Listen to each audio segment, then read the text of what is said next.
Historical summary.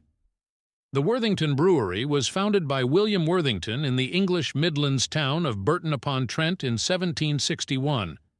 It is the second oldest continuously brewed beer brand in the country after Whitbread.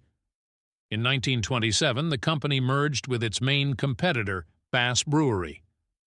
Throughout the 1920s and into the 1960s, the brand in bottled form was considered one of 3 beers distributed nationwide, along with Bass and Guinness.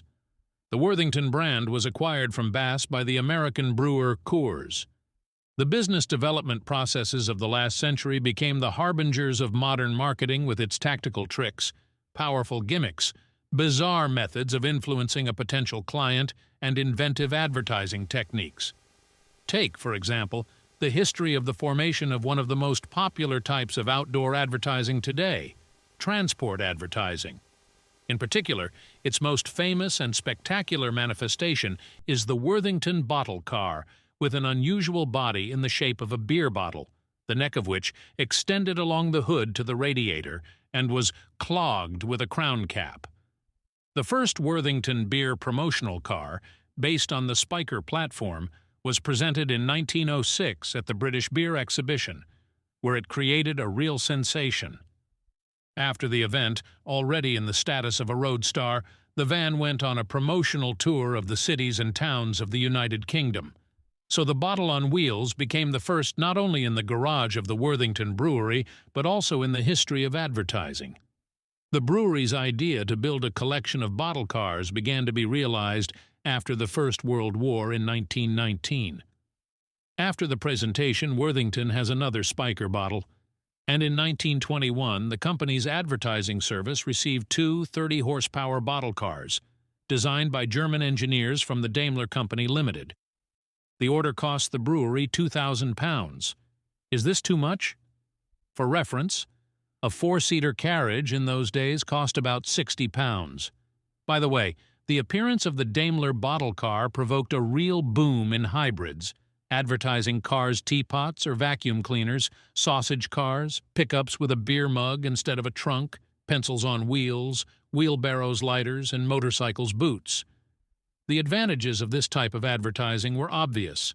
A bottle on wheels was a powerful tool for increasing sales and communicating with the target audience.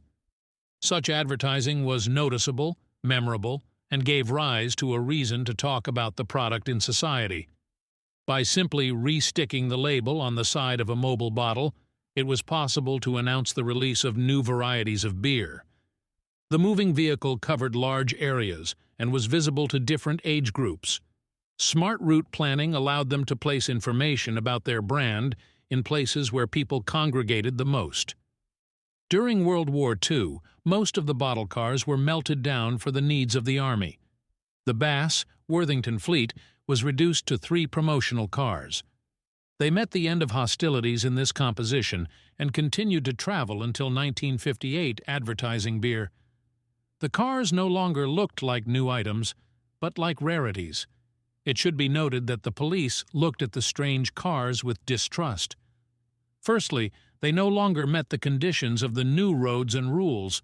Secondly, the impossibility of a wide view of the roads from the driver's cabin was risky. In general, there were enough reasons to send the bottle cars on a well-deserved rest. One of the cars ended up in the private garage of an American car collector. The second, Daimler bottle car with the number XT5195, was registered not far from London on the territory of the medieval baronial estate of Beaulieu in the National Automobile Museum. And the third, XU177, became an exhibit in the Beer Museum of the city of Burton-upon-Trent. The contribution of the bottle car to the development of the brewing industry is marked by the release of miniature copies of the Daimler bottle car, collectible models in several variations. Matchbox, yesteryear Y13-3, Crossley, model in the guise of a Worthington's beer bottle truck. I believe that this may be a limited edition model from DG Models/Autocraft of England. In the photo, it is packed in the original yellow box with a limited edition label indicating that this is model number 542.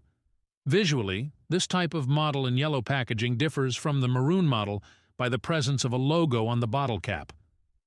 The second model is a limited edition model released by Chris King Diecast Models, with the die-cast made by Autocraft. It came in the original maroon box with the special Code 3 reproduction label and a separate label stating that it was made by Chris King Diecast Models. The model came with a certificate of authenticity, stating that it was model number 290 of 2500. I decided to do a little analysis and check how much this model costs now. I found one copy on eBay. As of December 2024, it cost £59. If you liked my film, please like and subscribe to the channel. Thank you.